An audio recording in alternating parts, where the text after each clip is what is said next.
Здравейте, аз съм Петю, собственик на автосервис G&D Motors.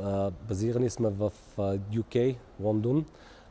До сега сме правили видеа на български, но ще започнем, ако са ви интересни, коментирайте и ще почнем да правим видеа на български.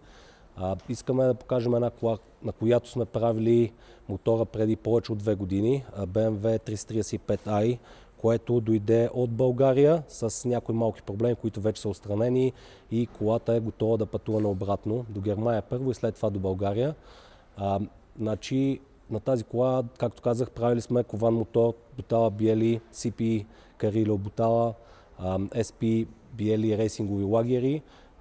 Тя е с хибридна турбина, Charge Pipe и Sport Cats, около 400 коня. Не е нещо особено, но е дели кола, която се движи много добре.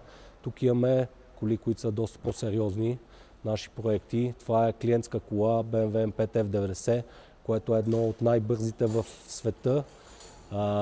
Последният dyno run му е 1380 коня и 1100 нютона. Колата е тук. Сега правим някои други доработки и подобрения. Инсталирахме Level Performance смукателни колектори с Port Injection и мотив рефлекс, който преди не беше available за този тип автомобили, само за G, серията G80, G82, S58 и някои други, но не и за F90.